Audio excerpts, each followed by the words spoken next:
చాలా గిరిజన మీకు తెలుసు ఉత్తరాంధ్ర ప్రాంతంలో గిరిజన ప్రాంతాల్లో అసలు డోలీల ద్వారా పేషెంట్స్ని తీసుకొచ్చి అంబులెన్స్ వెళ్ళలేని గ్రామాలు ఉన్నాయి, రోడ్లు లేని గ్రామాలు ఉన్నాయి. చాలామంది మనకి న్యూస్ పేపర్లో మనకి న్యూస్ వచ్చేది, డోలీల ద్వారా తీసుకొచ్చి వాళ్ళు ఇబ్బంది పడే విధానం, దారిలోనే వాళ్ళకి డెలివరీ అయిపోయే పరిస్థితి, చాలా ప్రమాదకరమైన పరిస్థితులు ఉంటే గౌరవ ముఖ్యమంత్రి గారు అపాయింట్మెంట్ తీసుకుని ఒకసారి చెప్పాను, సార్ మన దగ్గర ఆర్థిక పరిస్థితి అన్నీ తెలిసి కూడా నేను ఆయన ఒత్తిడి పెట్టడానికి వెళ్ళాను. సార్ మీరు ఇట్లా ఉంది పరిస్థితి అంటే ఆయన అడ్మినిస్ట్రేటివ్ శాంక్షన్ ఒక 35 కోట్లు ఆ రోజున పెద్ద మనసుతో ఇచ్చారు అధ్యక్ష. ఆ తర్వాత అలాగే మన కేంద్రంలో కొన్ని స్కీమ్స్ ఉన్నాయి, వాటన్నిటి ద్వారా తీసుకెళ్ళి ముందు రోడ్లు వేస్తే అధ్యక్ష ఈ రోజున ఇది మీ దృష్టికి తీసుకొస్తున్నాం ప్రజలందరికీ మీ ద్వారా. రహదారి నిర్మాణంతో ఇన్ని 7 దశాబ్దాల కాలంలో సార్ తొలిసారిగా అంబులెన్స్ కూత విన్న గిరిజన గ్రామం పొలంగూడ అధ్యక్ష. సకాలంలో అంబులెన్స్ రావడంతో నిమిషాల్లో ఆసుపత్రికి చేరుకొని ఆరోగ్యమైన మగబిడ్డకి జన్మనిచ్చింది ఒక గిరిజన మహిళ. గత ప్రభుత్వ హయాంలో గ్రామీణ అభివృద్ధి కోసం కేటాయించిన నిధులను దారి మళ్లించడం కారణంగా ప్రజల అభివృద్ధికి నోచుకోలేకపోయారు అధ్యక్ష. కానీ గత ప్రభుత్వ తప్పిదాలను సరిచేస్తూ అధికారులకు వచ్చిన రోజు నుండి గ్రామీణ అభివృద్ధి లక్ష్యంగా వికసిత్ భారతంలో ఏ ఒక్క గ్రామం కూడా అభివృద్ధికి స్వర్ణాంధ్ర ఉన్న ఏ గ్రామం కూడా అభివృద్ధికి దూరం కాకూడదు అన్న సంకల్పంతో గౌరవ ముఖ్యమంత్రి శ్రీ నారా చంద్రబాబు నాయుడు గారి నేతృత్వంలో రాష్ట్ర ప్రభుత్వం కృత నిశ్చయంతో పనిచేస్తున్న అధ్యక్ష.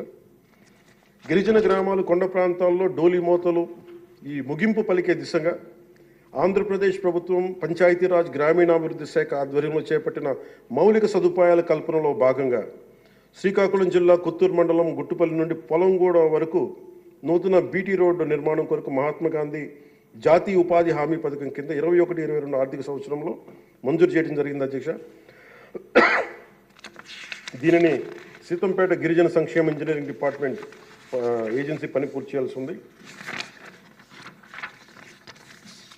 నూతన ప్రభుత్వం ఏర్పడిన తర్వాత అధికార యంత్రాంగంతో సమీక్షలు నిర్వహించి ఏ రోడ్లు అయితే చేయలేదో కొన్ని రోడ్లని ప్రత్యేకించి ఒక రోడ్డుని ఎన్నుకొని ఈ రోడ్డు నిర్మాణం పూర్తి చేసేందుకు కావాల్సిన చర్యలు తీసుకోవడం జరిగింది అధ్యక్ష.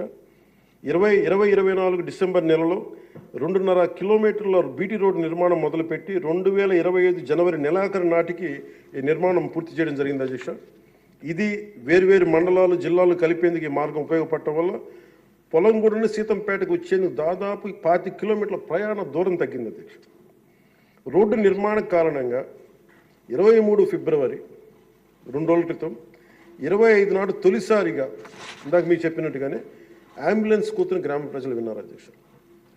పురిటి నొప్పులతో బిడ్డకు జన్మనిచ్చేందుకు ఇబ్బంది పెడుతున్న శ్రీమతి సవర సబియాక అనే గిరిజన సోదరి గిరిజన సోదరి మహిళ ఈ నూతన రహదారి మీదుగా నిమిషాల వ్యవధిలో హిరమండలంలోని ప్రాథమిక ఆరోగ్య కేంద్రానికి తీసుకురావడం జరిగింది అధ్యక్ష. చాలా మగబిడ్డకి జన్మనిచ్చారు. ఈ రహదారి ఏర్పాటు ద్వారా 6 గిరిజన గ్రామాలకు సంబంధించిన 1260 మంది డోలీ మోతల కష్టాలని నారా చంద్రబాబు నాయుడు గారి నాయకత్వంలో ఈ రాష్ట్ర ప్రభుత్వం తీర్చింది అధ్యక్ష. ప్రత్యేకించి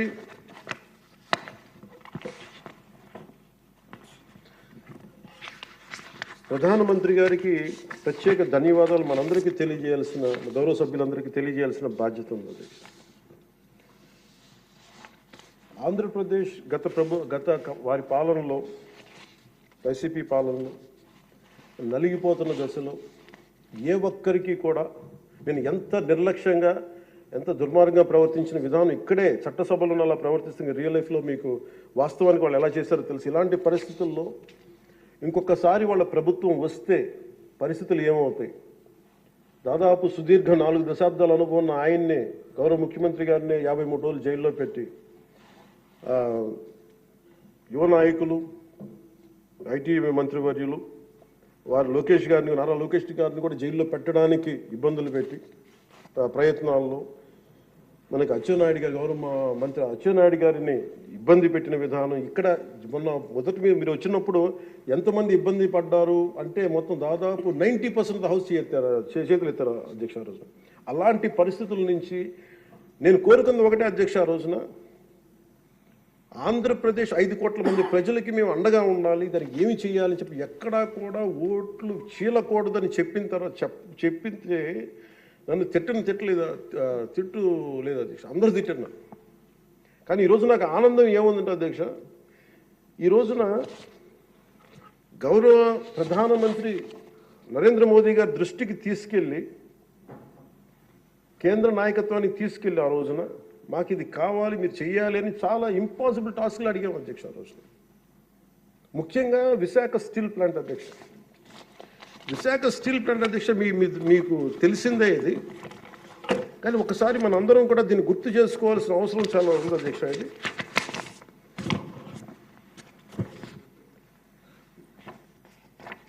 1966 అక్టోబర్లో విశాఖ ఉక్కు ఆంధ్రుల హక్కు అనే నినాదంతో రాష్ట్ర వ్యాప్తంగా ఉద్యమం మొదలైంది. దాదాపు ఉద్యమంలోకి యువత విద్యార్థులు పూర్తి స్థాయిలో వచ్చారు. 1966 నవంబర్ 1వ తేదీన రాష్ట్ర వ్యాప్తంగా నిరసనలు చేపట్టారు. లాఠీ చార్జీలు, కాల్పుల్లో 32 మంది చనిపోయారు అధ్యక్ష. వీటిలో ఒక బిగ్ లిస్ట్ ఉంది అధ్యక్ష, 32 పేర్లు. ఉదాహరణ కొన్ని పేర్లు చెప్తున్నా అధ్యక్ష. టి సన్యాసిరావు, అంజూరి అప్పారావు, తంగిళ్ళ సత్యం, పోలినేని ఏసయ్య, మస్తాన్, హబీబుల్లా రెహమాన్, బాలమురళీకృష్ణ, సాంబశివరావు, పరాంకుశ్ దాస్, తెలంగాణ జగిత్యాల నుంచి సాయిరెడ్డి, కాకినాడ నుంచి బాబురావు గారు కానీ, ఇలా పీలేరు, ఆదిలాబాద్, వరంగల్, పలాస, ఉమ్మడి రాష్ట్రం నుంచి ఇంతమంది చనిపోయారు అధ్యక్ష. ఇది ఒక ఇంపాసిబుల్ టాస్క్ అధ్యక్ష. దీనిని ప్రైవేటీకరణ జరిగిపోతుంది అని అంటే ఎంత బలమైన ఇబ్బందులు పెట్టారంటే అధ్యక్ష. ఆ రోజున ఈ రోజున కూర్చోబెట్టి వీళ్ళు చాలా ఎక్కువ మాట్లాడుతూ ఉన్నారు. వీళ్ళు ఆ రోజున 21 జనవరి 27న విశాఖ ఉక్కు పరిశ్రమలో పెట్టుబడుల ఉపసంహరణ డిస్ఇన్వెస్ట్మెంట్ కేంద్రం ప్రకటన చేశారు అధ్యక్ష.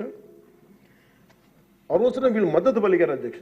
వైసీపీ నాయకులు మద్దతు పలకటమే కాకుండా వాళ్ళు కూర్చొని మమ్మల్ని అందరినీ ఇరకాటంలో పెట్టాలని, అలాంటి పరిస్థితుల్లో నేను మా నాయకులు మనోహర్ గారు వెళ్ళాం అధ్యక్ష ఢిల్లీకి. వెళ్ళి ఇక్కడ సభ జరిగింది.